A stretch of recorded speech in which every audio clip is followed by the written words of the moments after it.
الذي هو الأول والآخر والظاهر والباطن والصلاة والسلام على أشرف الأنبياء والمرسلين سيدنا ومولانا ومقتدانا أبي القاسم محمد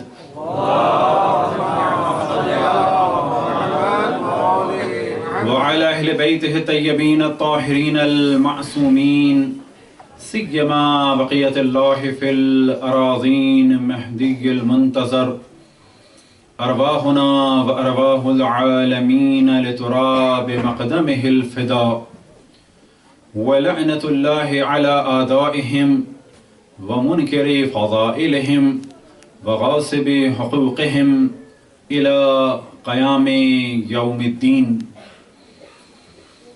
وقال الله تعالى وهو أصدق القائلين ولقد كتبنا في الزبور من بعد الذكر أن الأرض يرثها عبادي الصالحون. صلوات.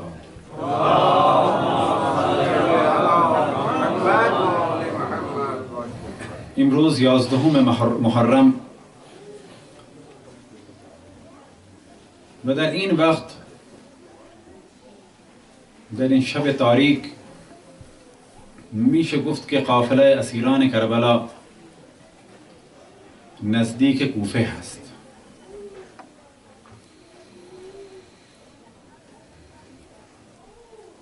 بچه ها یا چیزی خوردن یا نخوردن، آبی آشامیدن یا نه آشامیدن،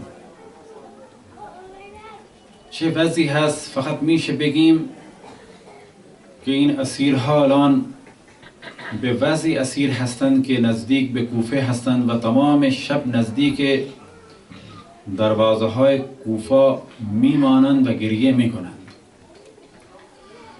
و در بعضی از کتب تاریخی و مقاتل نقل شده که در لشکرگاه یزیدیان غذا پخته می شود و جشن می گرفتن و سرود می خواندن و اسیران کربلا که نسل رسول الله صلی الله علیه و آله و سلم بودند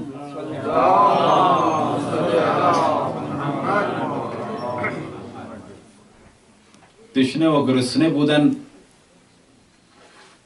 و حالا روز سوم شده یا چهارم شده.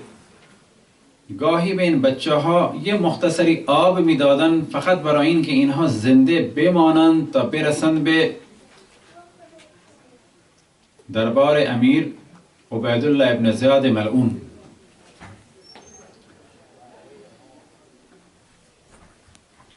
در میان تمام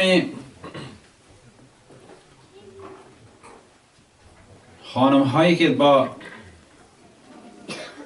خاندان اهل بیت علیهم السلام ارتباط داشتن، بلا شک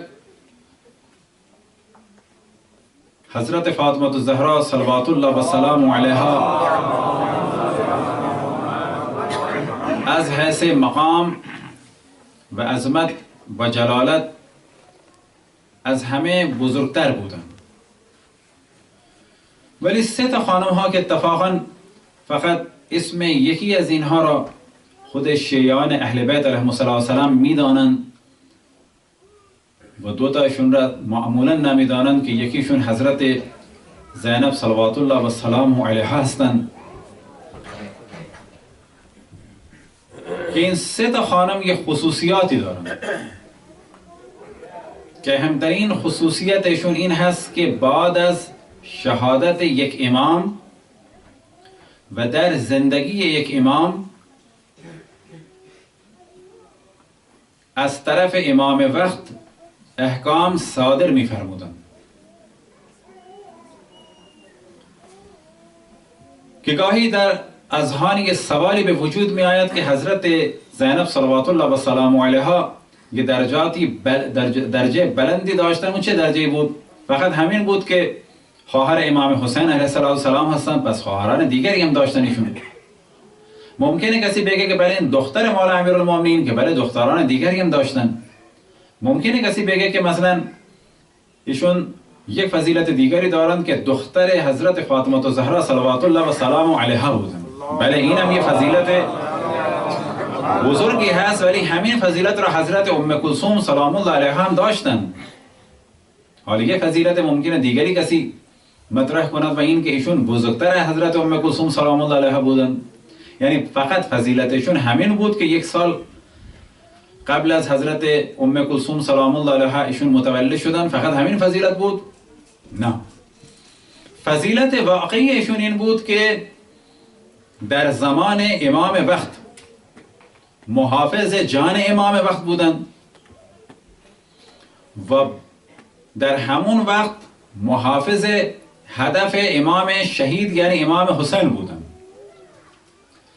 امام زین العابدین علیه السلام اون موقع تشریف داشتن، ولی احکام و خطبات از زبان مطهر حضرت زینب صلوات الله و سلام علیها صادر می شد.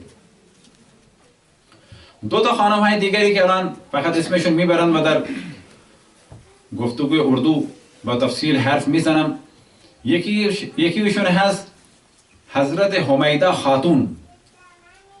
ایشون کی هستن؟ ایشون والده ماجده حضرت امام موسی کاظم علیه السلام هستند و خانم حضرت امام جعفر صادق علیه السلام می باشند.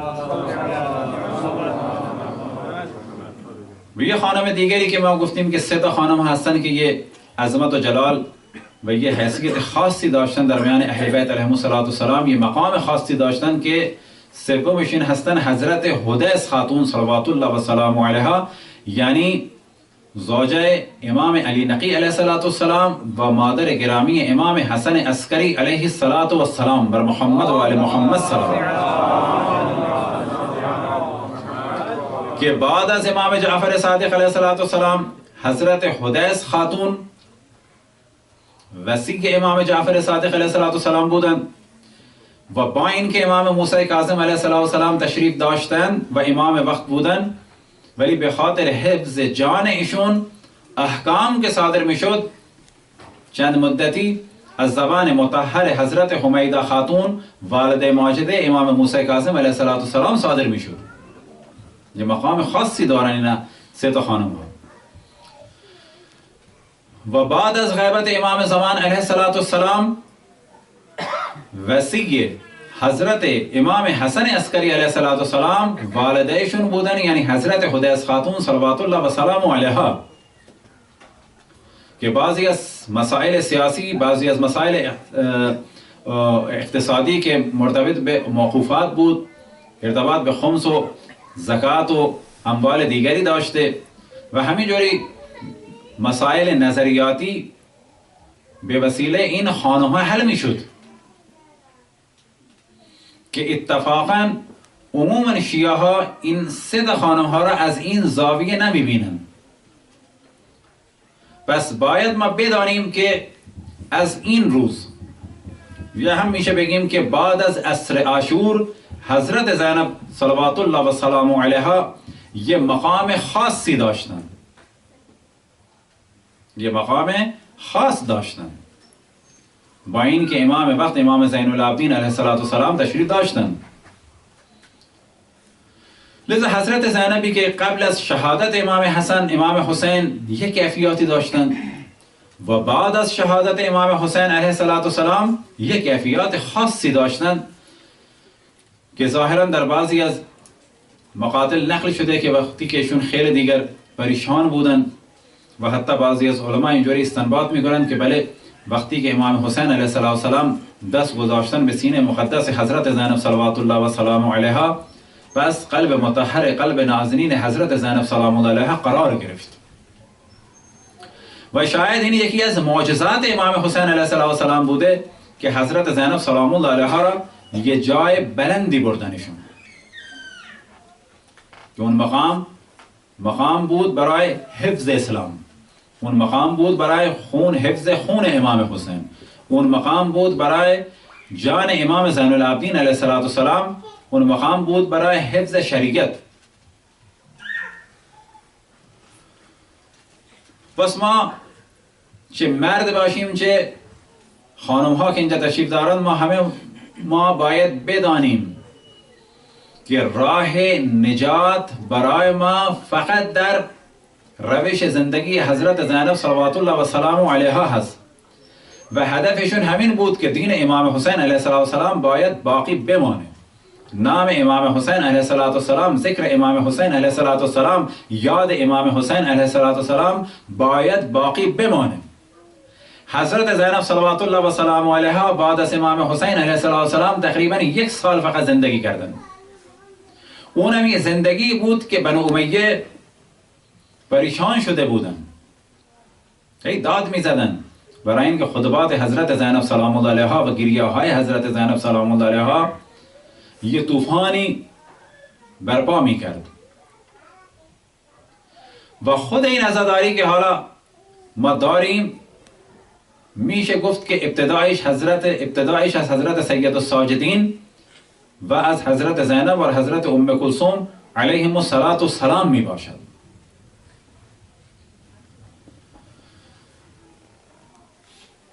امروز قبل از زوال در زمین کربلا یه عجب حال و هوایی هست. صبح شد ولی این اولین خورشید بود که در زندگی حضرت زینب سلام الله علیها طلوع کرد، در این حالی که زینب برادر ندارد. این اولین خورشیدی هست. کدام خورشید؟ خورشید روز 11 ماه محرم. بچه ها گریه میکردن، همهشون گرسنه بودن و با چشمشون خودشون میدیدن که جسدهای نجس و پلید لشکر یزید را که جسدهایشون بودن جمع میکردن و حتی برایشون نماز میخواندن و از طرف دیگر جسدهای مطهر اصحاب امام حسین علیه السلام در بیابان بود. و بعضی از جسدها که تا حالا سرشون جدا نکرده بودن، صبح 11 محرم سرهای اونها را جدا میکردن و گاهی بچه ها میدیدن که یه دور یه چیزی میدیدن که چند نفر رفتن و سر یکی از اصحاب امام حسین که تا حالا جدا نشده بود جدا میکردن. قبل از ظهر یه ندایی بلند شد از شمر که اهل حرم آماده بشید برای رفتن به کوفه. بلا شک رفتن به کوفه امام حسین علیه السلام وقتی که در محاصره بودن دیگر قبول نکرده بودن. حالا به خدمت مقدس امام حسین عرض کنیم که مولا شما نخواستی تشریف ببرید در دربار عبیدالله ابن زیاد، با این که اگر می رفتید خواهران و دختران اون موقع اگر می رفتید با اینا بالاخره حجابی داشتن و چادر و مقنعی می داشتن، ولی حالا 11 محرم هست و امام زین العابدین علیه السلام حالا باید برن به دربار عبیدالله ابن زیاد، ولی به جور دیگری که در دستشون ریسمان هست. خانم ها چادر ندارن، مقنعه ندارن، از گوش های خانم ها خون میریزه، بچه ها گریه میکنن. در بعضی از مقاتل نقل شده که خود اینها خواستن که اهل بیت، اسیران اهل بیت را از مقتل بگذرانن و بعضی جاها نقل شده که خود حضرت زینب سلام الله علیها خواستن که ما را از مقتل بگذرانید تا ما بار آخر شهدای خودمون را ببینیم. وقتی که اینها را از مقتل عبور میدادن، این تمام خانم ها در حالی که شترها حرکت میکردن اکثر ایشون از بالا پریدن تا اینکه لاشه های خودشون را، جسد مطهر شهدای کربلا را از نزدیک ببینن و ببوسن و الوداع کنن. در این مدت بعضی جاها نقل شده که بیشترین گریه مال حضرت ام کلثوم صلوات الله و سلام علیها بود و گریه میکردن که حتی بعضی از اسبها هم به گریه آمده بودن از گریه حضرت ام کلثوم. بعضی جایی مطرح شده که امام زین العابدین حالشون دیگرگون شده بود و حضرت زینب سلام الله علیها آمده بود برای دیدن امام زین العابدین و میدانید که امام زین العابدین از شتر پایین نه آمده بودن. بعضی جاها یه سببی نوشتن، میدانید سببش چی هست؟ سببش این هست که امام زین العابدین پایین نه آمدن پایین تا جسم مطهر امام حسین را مثل عمه خودشون حضرت زینب ببوسن و بغل بگیرن. نتونستن. این در بعضی از مقاتل نقل شده. وجه این هست که وقتی که امام زین العابدین را سوار بر شتر کرده بودن، هر دو پایش را بسته بودن.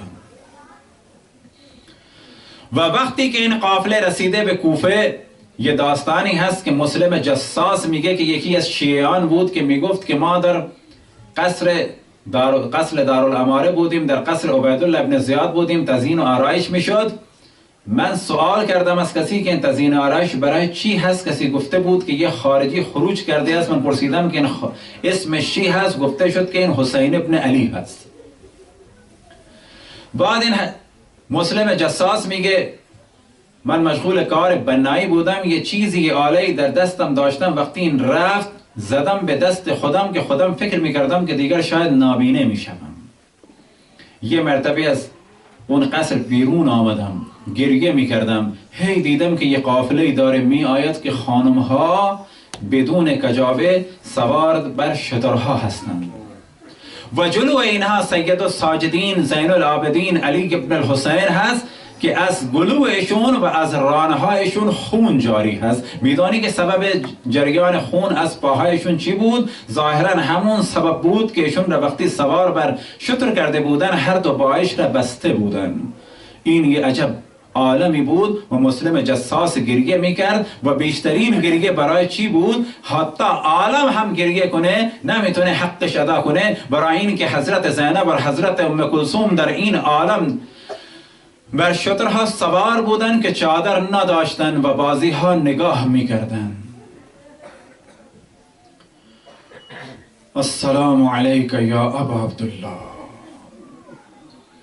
اللهم لعن قتلة حسين وأصحابه، اللهم خص أنت أول ظالم باللعن مني وابدأ به أولا ثم لعن ثانيا وثالثا ورابعا، اللهم لعن يزيد خامسا ولعن عبيد الله بن زياد وابن مرجانة وعمر بن سعد وشمرا وآل أبي سفيان وآل زياد وآل مروان إلى يوم القيامة.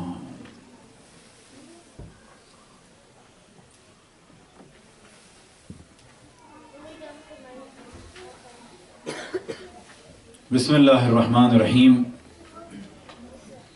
الحمد لله رب العالمين وصلى الله على محمد وآله الطاهرين ولعنة الله على أعدائهم أجمعين إلى قيام يوم الدين. وقال الله تعالى وهو أصدق القائلين قل لا أسألكم عليه أجرا إلا المودة في القربى.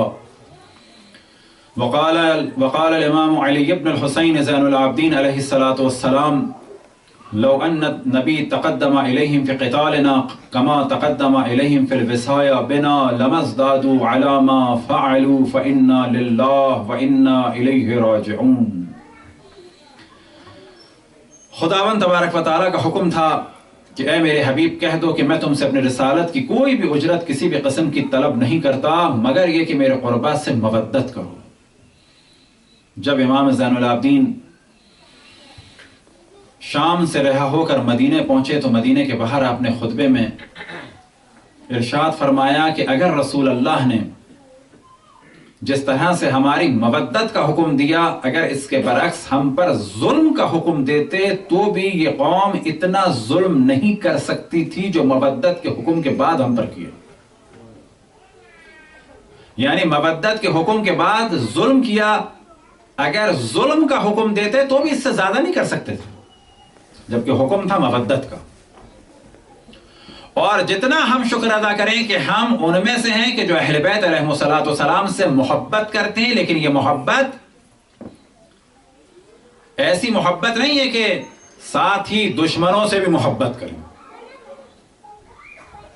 ہم ایسی محبت کرتے ہیں کہ اہل بیت سے محبت کرتے ہیں اور اعلان کرتے ہیں کہ جس نے اہل بیت پر ظلم کیا ان سب سے نفرت بھیجتے ہیں, ان سب پر لعنت بھیجتے ہیں. اور ہمیشہ یہ دعا کرتے ہیں کہ یا اللہ تیری تمام انبیاء کی, تمام ملائکہ کی, تمام اوصیاء کی, تمام مومنین جن و انس کی لعنت ہو دشمنان اہل بیت پر. ایسی محبت نہیں کہ جو دشمنان نے اہل بیت کی محبت کے ساتھ ہو, اس محبت کا فائدہ نہیں ہے. وہ محبت ضروری ہے کہ اہل بیت سے محبت ہو اور دشمنان اہل بیت سے نفرت ہو.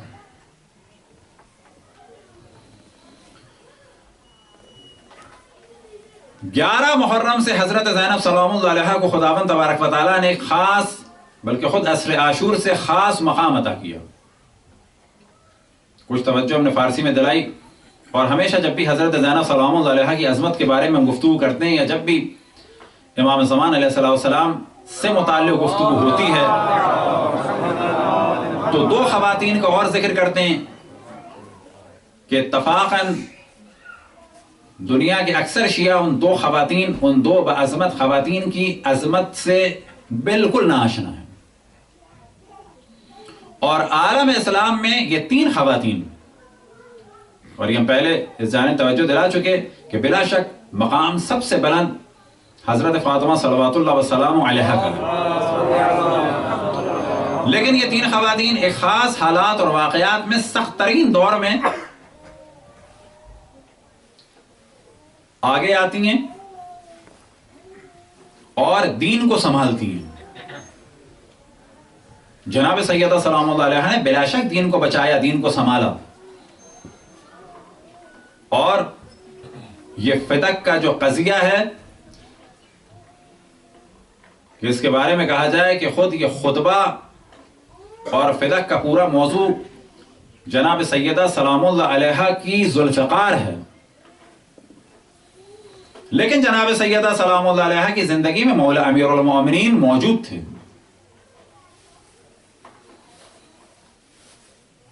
اور امام بھی تھے, اور امامت کو ظاہر بھی کیا ہوا تھا, اور احکام بھی صادر فرماتے تھے.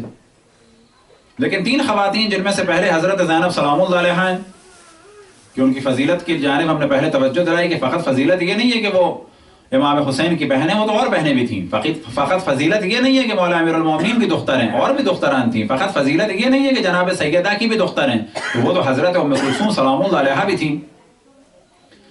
اصل فضیلت یاد رکھیں یہ ہے کہ امام وقت کی موجودگی میں امام وقت کی جانب سے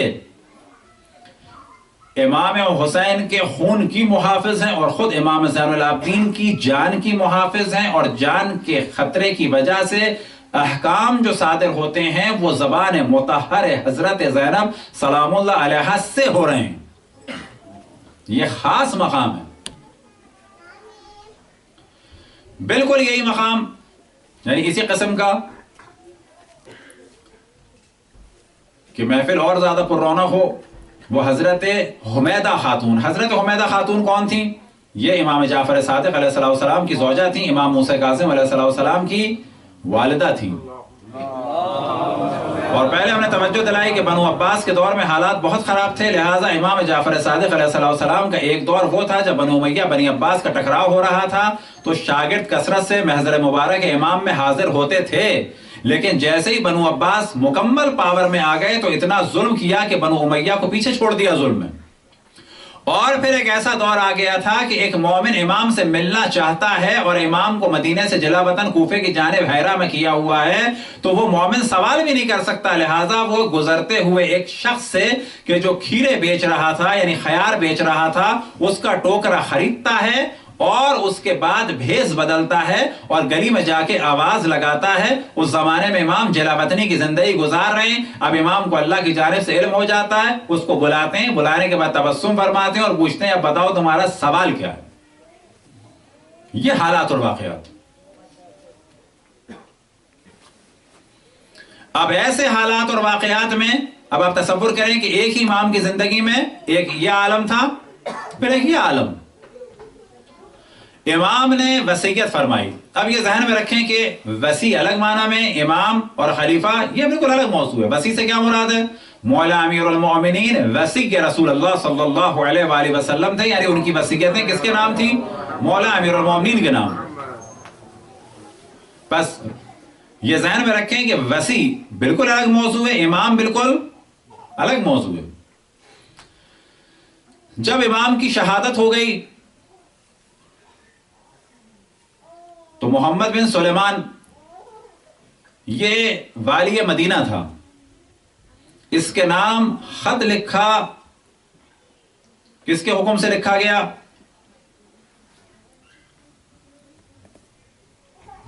منصور دوانقی ملعون لعنت اللہ علیہ کے نام سے.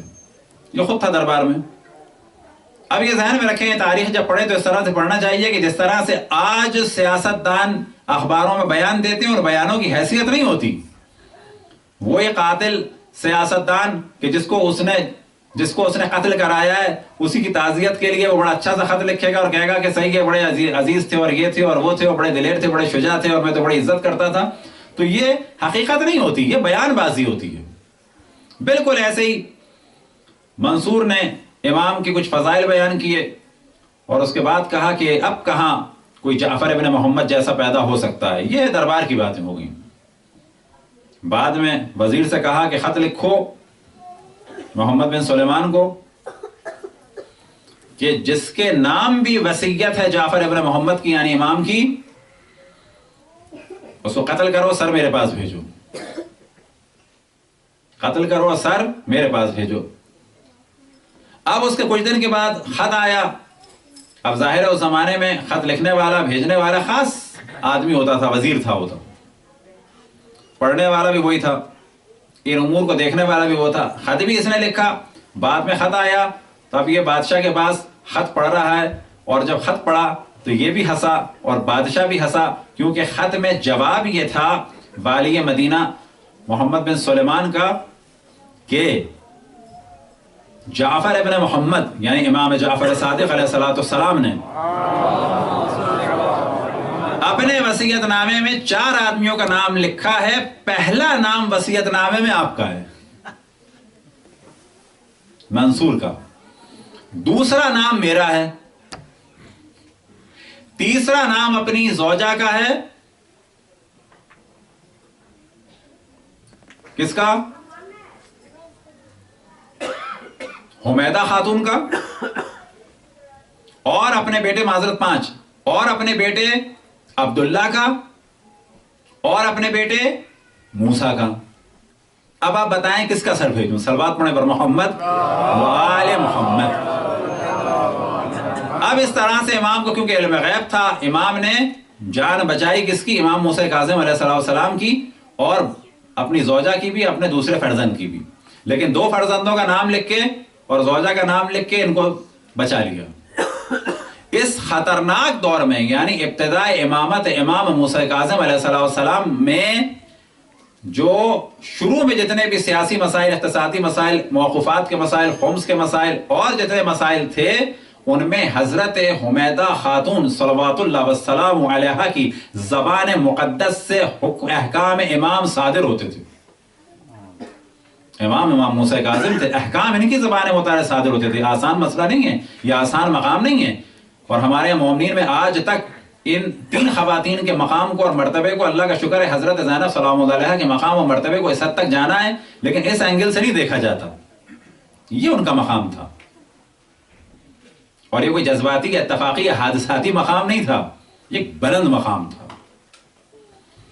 تیسری خاتون کے جن کا یہ بلند مقام تھا وہ امام حسن عسکری علیہ السلام کی والدہ ماجدہ امام علی نقی علیہ السلام کی زوجہ محترمہ یعنی حضرت حدیث خاتون. اب جیسے ہی امام کی رحلت ہوئی یعنی ان کے فرزند کی، تو امام حسن عسکری علیہ السلام نے اپنا وصی بنایا تھا کس کو؟ اپنی والدہ کو، کیونکہ امام زمان علیہ السلام غیبت میں تھے. اور پھر یہ نائبین امام کا سلسلہ پورا سیٹ اپ اور اس زمانے میں سادات اور ان کے سب اور موقوفات کے سلسلے اور خود نائبین امام کا سیٹ اپ اور پھر اپنی جانب سے نائبین امام کی جانب توجہ دلانے کا پورا سیٹ اپ یہ حضرت حدیث خاتون سلام اللہ علیہا نے بڑی جرت سے اس زمانے میں کام کیا.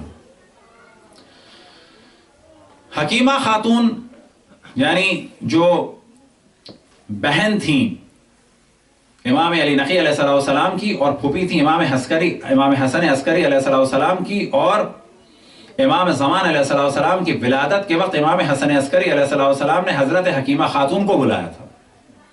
اب یہ حضرت حکیمہ خاتون جناب حدیث خاتون کی کون ہے؟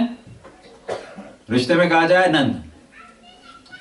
اب حضرت حکیمہ خاتون بھی ائمہ علیہ السلام کے گھرانے کی ایک عظیم خاتون تھی. حتیٰ روایتوں میں نقل ہوا کہ اصحاب آئے ائمہ کے نیشاپور سے اور قم سے، بعض شیعہ آئے اور آنے کے بعد پردہ لگایا گیا، اور بعض اب یاد رکھیں اس میں کیٹیگریز تھی. کچھ اصحاب ایسے تھے کہ جو امام زمان علیہ السلام کو باقاعدہ آنکھوں سے دیکھ چکے تھے، امام حسن عسکری علیہ السلام نے ملوایا تھا اور معجزات دکھوائے تھے. کچھ ایسے تھے کہ جن کو فقط خبر ہوئی تھی. یہ کیٹیگریز تھی اس زمانے میں. اب کچھ اصحاب ہیں، کچھ شیعہ ہیں، اور کچھ ایسے ہیں جو کچھ بھی نہیں جانتے ابھی. فقط وہ یہ سن رہے ہیں کہ اس وقت جو کانٹیکٹ کرنا ہے کس سے کرنا ہے؟ جدہ سے کرنا ہے، جدہ صاحب الزمان سے کانٹیکٹ کرنا ہے. اور سب سے بڑا سخت مرحلہ تھا اس وقت کہ کلامی اعتبار سے یعنی عقیدتی اعتبار سے شیعوں پہ اٹیک ہو رہا تھا کہ شیعوں کی امامت ختم ہو گئی، شیعوں کے امام جو ہیں وہ غیبت میں چلے گئے، شاید قتل کر دیا، اب امامت ختم ہو گئی. ہزار قسم کے پروپیگنڈے تھے. اور ایک سخت ترین دور میں اسلام میں خاتون اسلام کا دفاع فرماتی ہیں. کون؟ حضرت حدیث خاتون صلوات اللہ وسلامہ علیہا. صلوات پڑھیں پر محمد والے.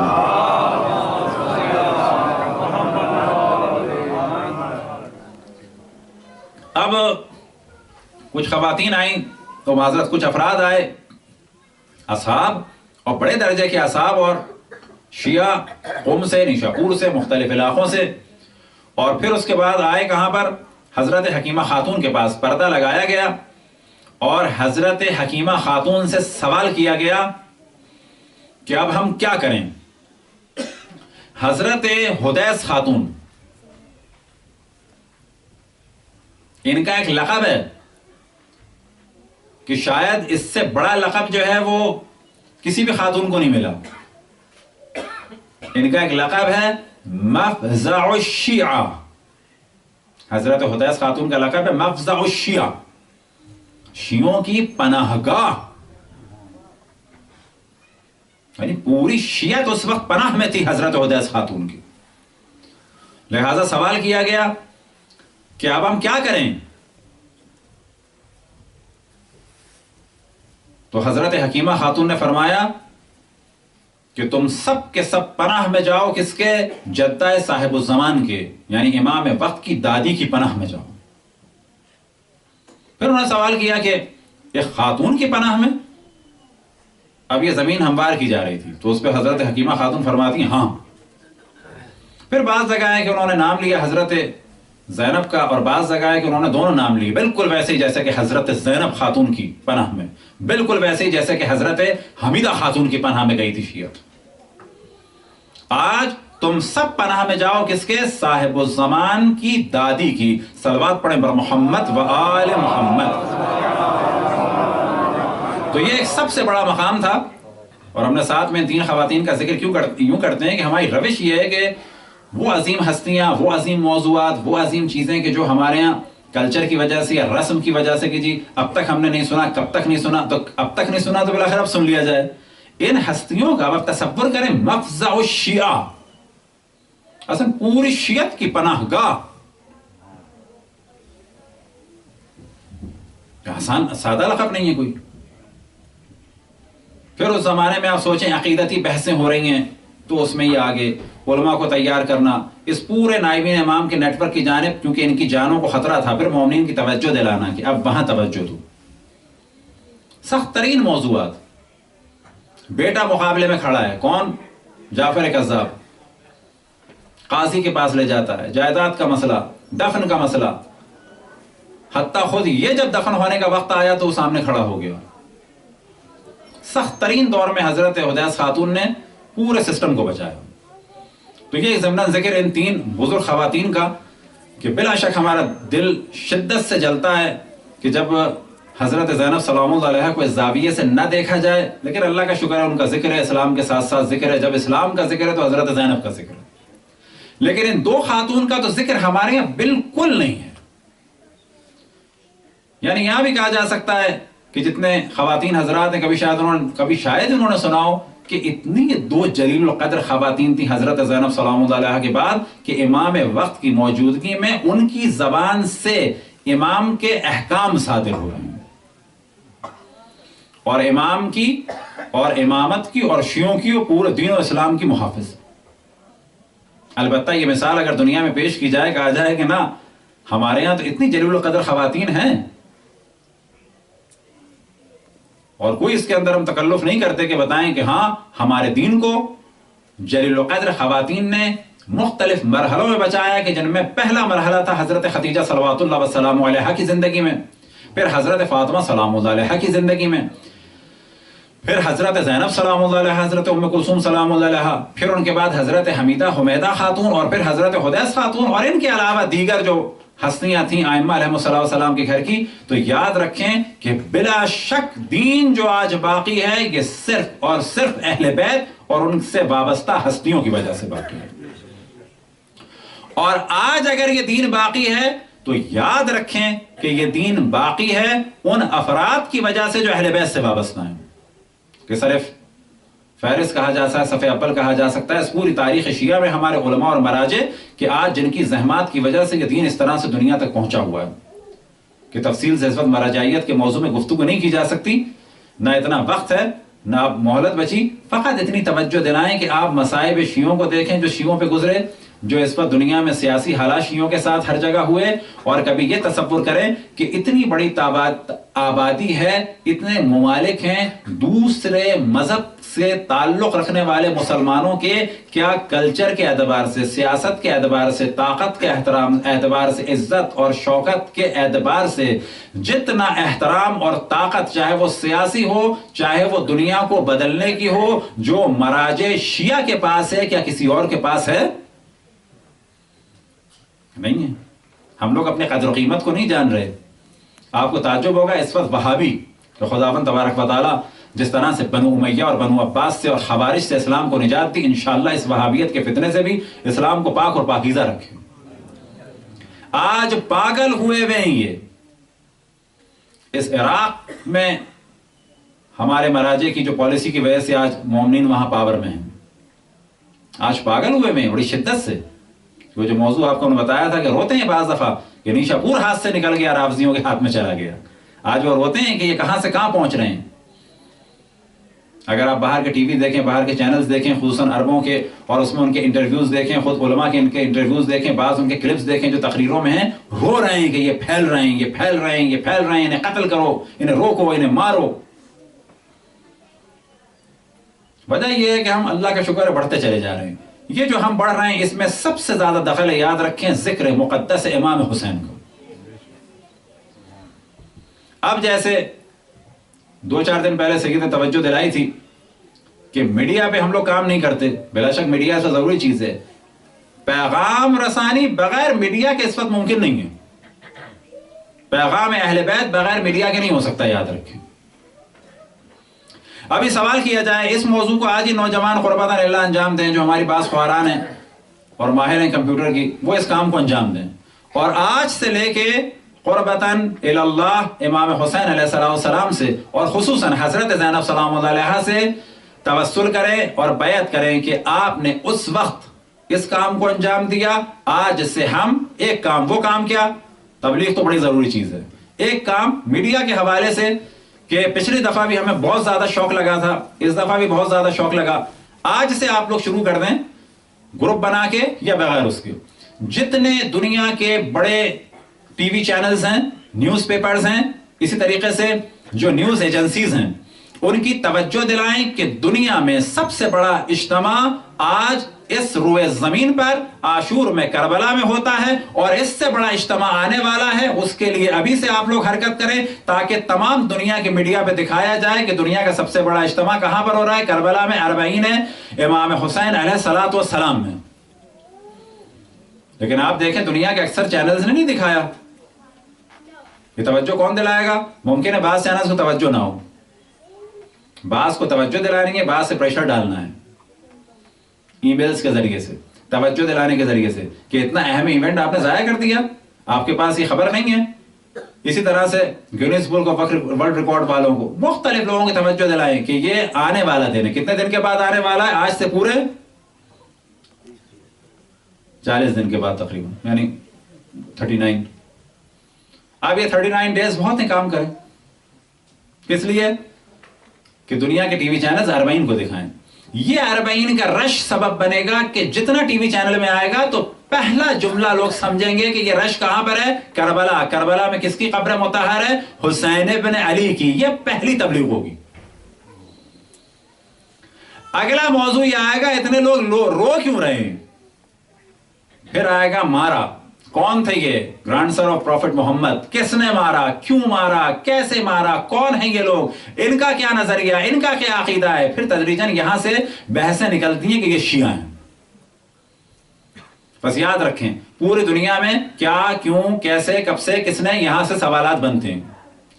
ہمارا کام یہ ہے کہ اب ان دنوں میں لگاتار میڈیا کے اوپر ہر آدمی لگ جائے، کام کو ڈیوائیڈ کرے اور یا خود ہی انجام دے. کوئی اتنا مشکل کام نہیں ہے. سارے ٹی وی چینلز کو مسلسل میل بھیجنا کہ دنیا کا بڑا ایونٹ آ رہا ہے، آپ کے ٹی وی نے نہیں دکھایا، نیوٹرل بن کے. کیا آپ لوگ کتنے بے خبر ہیں؟ اتنی بڑی اہم خبر نہیں دکھائی آپ نے. اب یاد رکھیں کہ بڑا واقعہ ہونے والا ہے فلان فلان تاریخ کو فلان فلان جگہ. آپ لوگوں کو تو اس کو کوریج دینی چاہیے. آپ اتنا بڑا واقعہ نہیں بتاتے دنیا کو.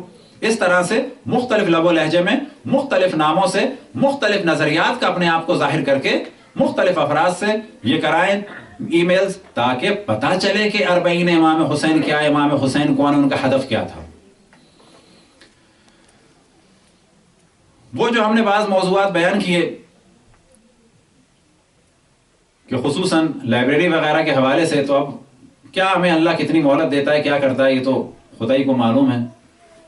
بہرحال بہت سارے کام ہمارے ذہن میں جن کو ہم کھولتے بھی نہیں ہیں، بتاتے بھی نہیں ہیں، خاص لوگوں کو ڈسکس کرتے ہیں. لیکن ان میں سے ایک یہ کام تھا. کچھ اور کام ہیں جو کرنے ہیں، لیکن ہاں اب انشاءاللہ جب واپس جائیں، کب واپس جانا ہے اور واپس جا کے کرتے ہیں کام، نہیں کرتے ہیں، زندہ رہتے ہیں، مر جاتے ہیں. البتہ موت تو آنی ہے. یا دل خراب ہو جائے گا، یا گردے خراب ہو جائیں گے، یا ایک چھوٹا سا جو ہے کلوٹ جا کے دماغ میں پھنس جائے گا، ہمیں کومے میں ہم چلے جائیں گے. مرنا تو ہے بالآخر. بلا شک سب سے بہترین موت یہ ہے کہ انسان کا جسم اور اس کا چہرہ اپنے خون سے رنگین ہو جائے ائمہ اہل بیت علیہم الصلوۃ والسلام کی محبت کے جرم میں. لیکن اس کے لیے اپنے آپ کو قربان بھی نہیں کرنا چاہیے، جب تک کہ جتنا زیادہ کام ہو اتنا بہتر ہے. اب اگر اس دوران اچھا ہے کہ ویڈیو بعد میں گھر والوں کے پاس بھی جائے تو انہیں بھی کلیئر ہو جائے گا. اب اگر اس دوران ہم مر جائیں، مار دیے جائیں، تو واقعاً ایک کام ہے. ہمارے پاس اس وقت بہت کتابیں اللہ کا شکر ہے جو ہم نے خود لی. نہ ہمارے دادا عالم تھے، نہ والد عالم تھے، نہ پردادا عالم تھے، نہ کوئی بھائی. خود خریدیں، خود بنائیں. وہاں ہمارے چند ہدف تھے. لیکن واقعاً اگر ایسا ہو جائے تو آپ میں سے کچھ مومنین ان کو منگا کر شیعت کے نام پر واقعاً کسی ایک اچھی یونیورسٹی میں کوشش کریں کہ جی شیعوں کے نام کی ایک لائبریری ہے. اس کے بعد یہ جتنا بھی ہوگا خرچہ یہ تو آپ کو خود ہی کرنا ہوگا، ثواب آپ کو بھی ملے گا کہ اس کو باعث منگائیں اور کسی بھی ایک بڑی یونیورسٹی میں واقعاً کہیں کہ یہ شیعہ لائبریری کے نام سے آپ کو ڈونیٹ کیا جاتا ہے. پھر آپ لوگ ایک بنیاد ڈالیں تاکہ مذہب حق اہل بیت کی ایک بڑی لائبریری بنے یہاں پر. پھر تدریجاً کام شروع ہو جائے گا، کیونکہ ہم سب کو زندگی گزارنے کا صرف ایک طریقہ ہمیں رکھنا چاہیے، وہ حضرت زینب سلام اللہ علیہا کا ہے کہ جو شہادت امام حسین کے بعد تھا.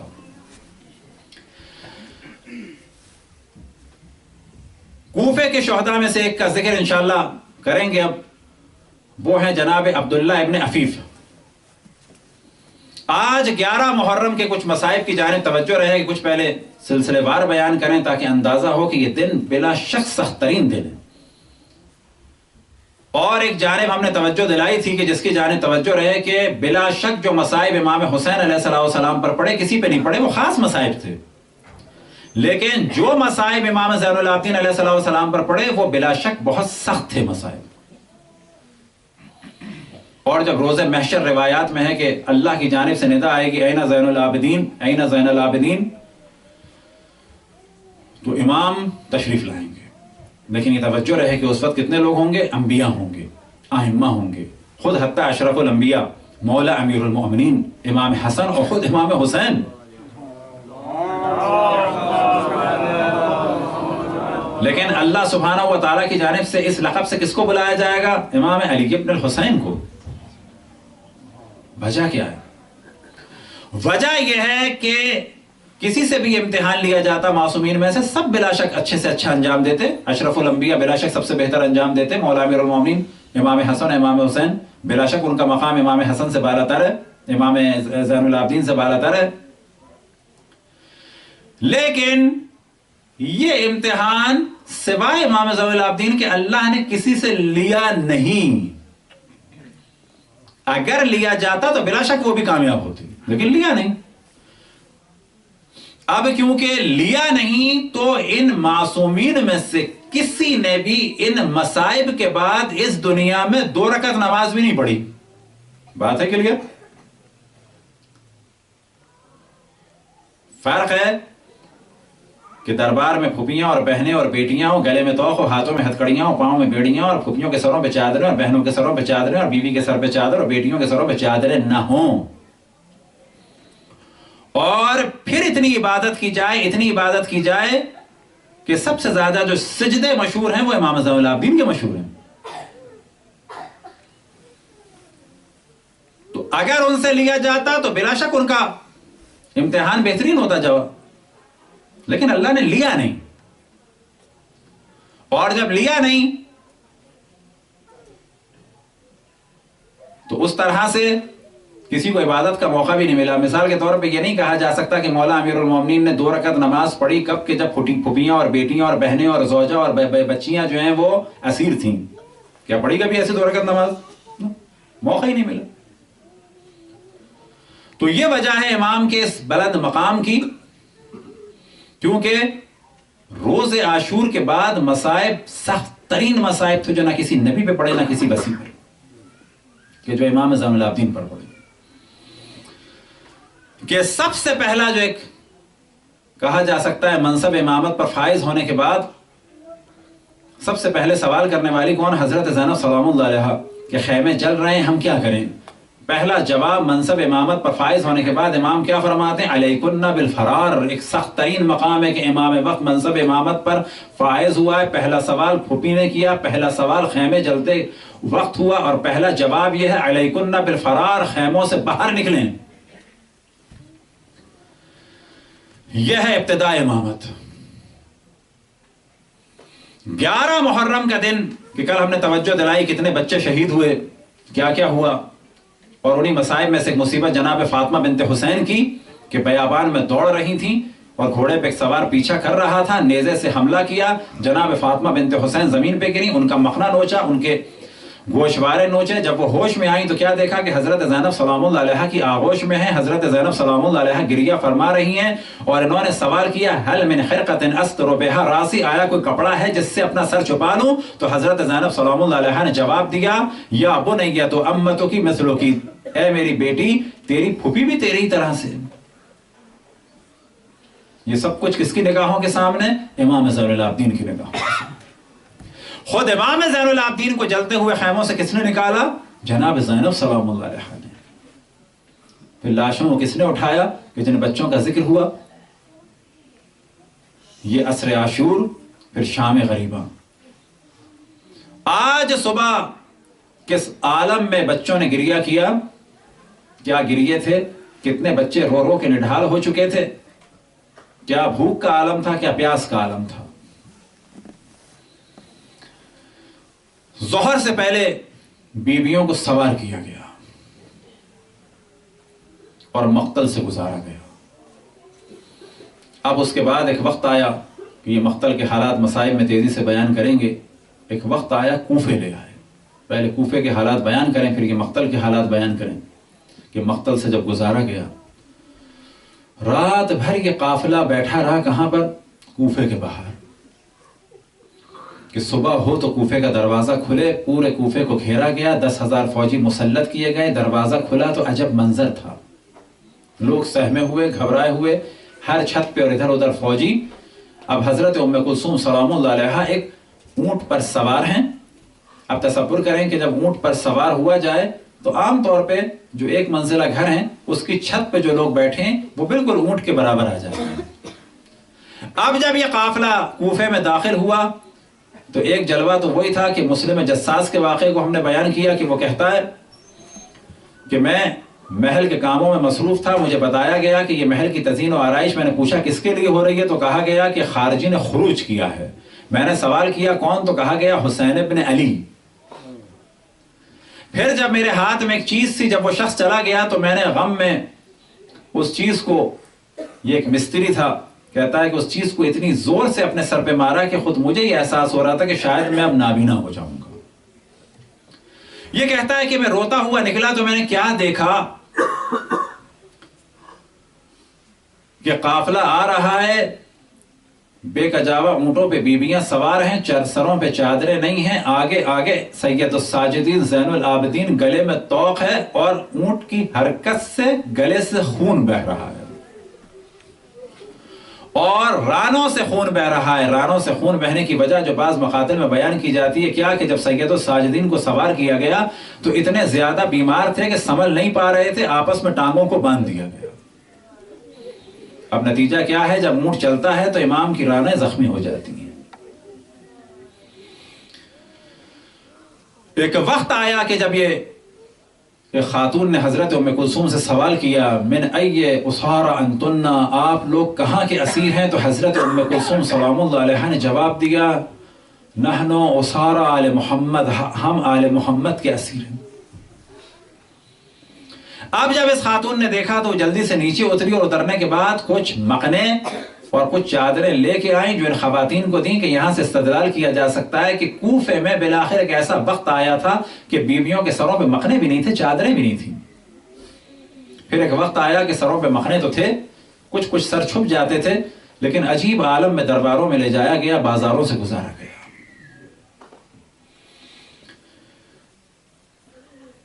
کوفے کے دربار میں ایک واقعہ ہوا کہ اس جانب توجہ دلا کے پھر مصائب کی جانب بڑھیں کہ خدا ہم سب کو وہ ہمت عطا فرمائے کہ مولا امیر المومنین کے ایک صحابی تھے جن کا نام تھا عبداللہ ابن عفیف،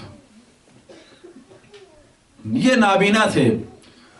ایک وقت آیا کہ عبید اللہ ابن زیاد ملعون نے امام حسین علیہ السلام کے لیے جب گفتگو شروع کی تو امام کے لیے اس نے ایک جملہ کہا کذاب ابن کذاب، معاذ اللہ معاذ اللہ، کذاب یعنی جھوٹا، جھوٹا بھی کون سا؟ بہت زیادہ جھوٹا۔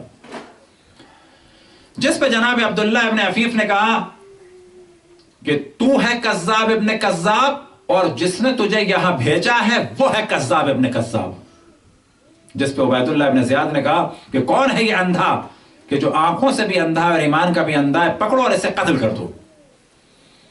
یہ تھے جناب عبداللہ ابن عفیف کہ جس پر یہ فرماتے ہیں، اب یہ یاد رکھیں عبداللہ ابن عفیف کون ہیں کہ آئمہ کو کہ خداوند تبارہ ہم سب کو توفیق عطا فرمائے کہ جناب عبداللہ ابن عفیف کے ایمان کے صدقے میں ہمیں بھی مصائب اٹھانے اور اہل بیت کا دفاع کرنے کی توفیق عطا فرمائے۔ یہ جناب عبداللہ ابن عفیف ہیں جو مولا امیر المومنین کے صحابی ہیں۔ ایک آنکھ ان کی ضائع ہوئی نصرت مولا امیر المومنین میں، کہاں پر؟ جنگ جمل میں۔ ایک آنکھ خراب ہوئی کہاں پر؟ جنگ صفین میں۔ اب جنگ صفین ہوئی ہے 36 سے 40 ہجری میں، یہ ہوا ہے واقعہ 61 ہجری میں، یعنی دونوں آنکھیں خراب ہوئے تقریباً 20-21 سال ہو چکے ہیں، لیکن مولا امیر المومنین سے محبت ہے، اسی اندھے پن میں زندہ ہیں۔ کچھ شکوہ نہیں ہے ائمہ سے کہ میں نے آپ کے لیے آنکھیں دے دی اب آپ کو معجزہ دکھائیں۔ ہم معجزے کا تقاضا کر سکتے ہیں لیکن اس نیت سے کہ اگر دکھا دیا، نہیں دکھایا تو ہم ان کے نوکر ہیں، ان کے خادم ہیں۔ بس یہ خالص کہ اپنی ایک آنکھ جنگ جمل میں ضائع ہو گئی، دوسری صفین میں ضائع ہو گئی. اب ایک وقت آیا کہ جب کہا گیا کہ قتل کر دو تو اس پہ جناب عبداللہ ابن عفیف نے کہا تو مجھے کیا موت سے ڈراتا ہے؟ جب تو پیدا بھی نہیں ہوا تھا تو مجھے شہادت کی آرزو تھی اور میں یہ آرزو کرتا تھا کسی بدترین انسان کے ہاتھ قتل ہوں، لیکن جب میری پہلی آنکھ ضائع ہوئی تو میں مایوس ہوا، اور جب دوسری آنکھ ضائع ہوئی تو بالکل مایوس ہو گیا تھا کہ اب مجھے شہادت نہیں ملے گی.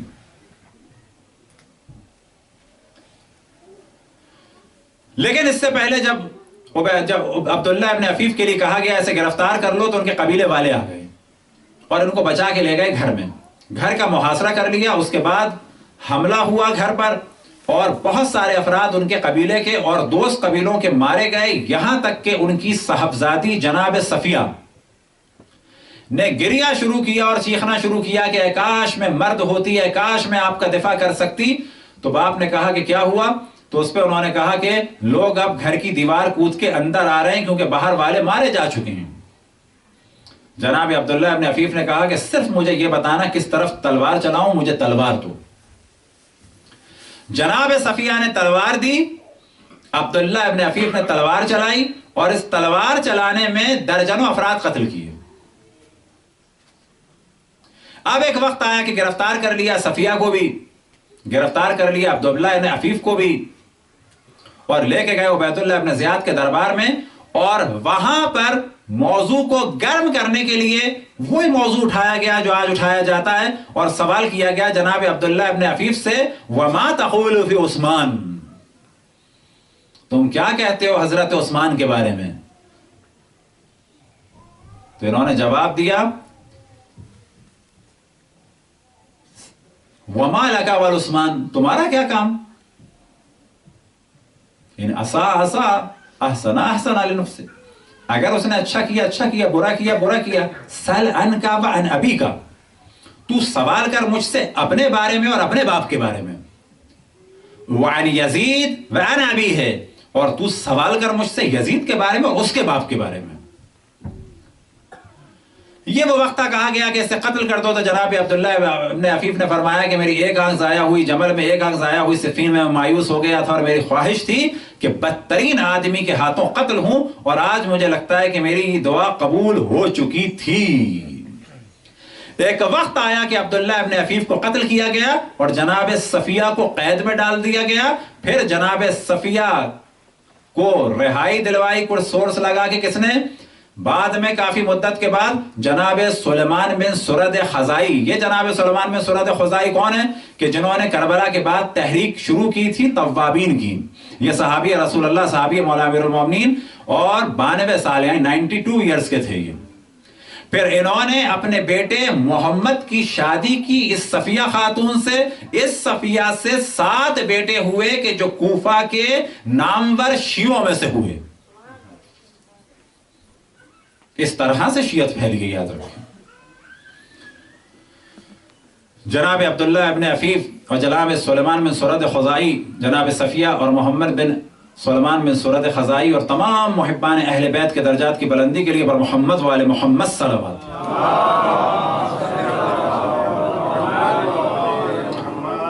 تو یہ ہے 11 محرم. ایک وقت آیا کہ جناب زینب اور جناب ام کلثوم کو اور امام زین العابدین کو ندا دے کے کہا گیا کہ اے اہل حرم کوفہ جانے کے لیے تیار ہو جاؤ.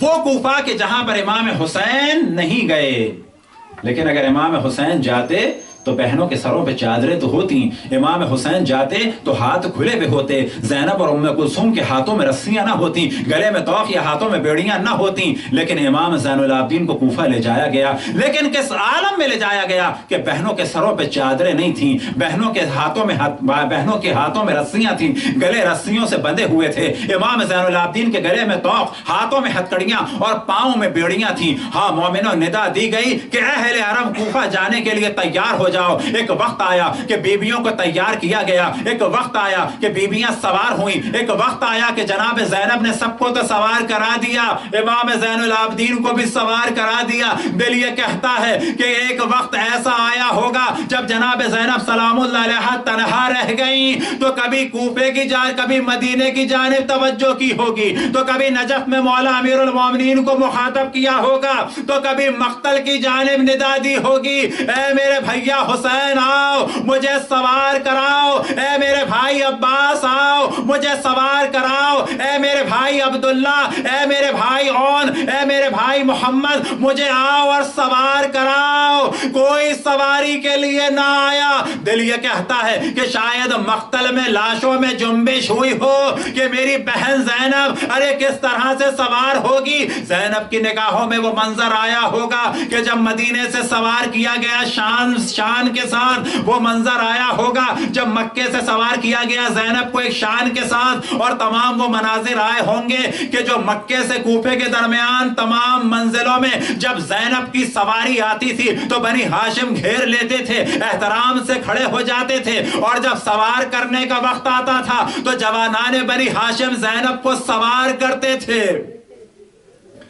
ایک وقت آیا کہ مقتل سے اس کاروان کو گزارا گیا۔ مقاتل میں نقل ہوا کہ جب مقتل سے گزارا گیا تو بیویوں نے اپنے آپ کو اونٹوں سے گرا دیا۔ ارے ہم یہ تصور کریں کہ بیویاں اونٹوں پہ سوار تھیں، وہ بھی ابھی قافلہ چل رہا تھا، بعض بیویوں کے ہاتھ بندھے ہوئے تھے، ارے کس طرح سے چلتے ہوئے اونٹوں سے نیچے آئی ہوں گی۔ ارے کچھ بیویوں تو چہرے کے بل زمین پہ گری ہوں گی، کچھ کسی عالم میں تو کچھ کسی عالم میں، لیکن سب کی زبانوں پہ ایک ندا تھی، واہ حسینہ واہ علیہ واہ محمدہ۔ بیویوں نے حسین کے جسم اطہر کو گھیر لیا۔ میں ہاتھ جوڑ کے کہوں کہ جناب زینب ارے آپ کے بیٹے اون و محمد کے پاس کون جائے گا؟ تو ممکن ہے کہ جواب آئے جناب سیدہ کی جانب سے، میرے بیٹے کے پاس زینب ہے تو زینب کے بیٹوں کے پاس میں بیٹھی ہوں۔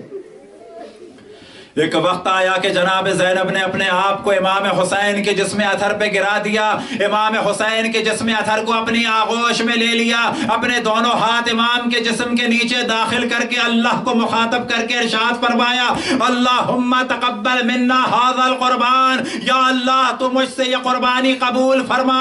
بعض جگہ نقل ہوا اللہم تقبل منا قربان القلیل، یا اللہ تو مجھ سے اس مختصر سی قربانی کو قبول فرما۔ ایک وقت آیا کہ امام زین العابدین کو جناب زینب نے دیکھا، پلٹ کے آئیں کہ اے میرے بیٹے ایسا لگتا ہے کہ تمہارا دم نکل جائے گا۔ شاید وجہ یہ تھی کہ تمام بیویاں تو زمین پہ آ گئیں لیکن سید الساجدین نہ آ سکے۔ مقاتل میں نقل ہوا کہ امام زین العابدین کے دونوں پاؤں آپس میں باندھ دیے گئے تھے۔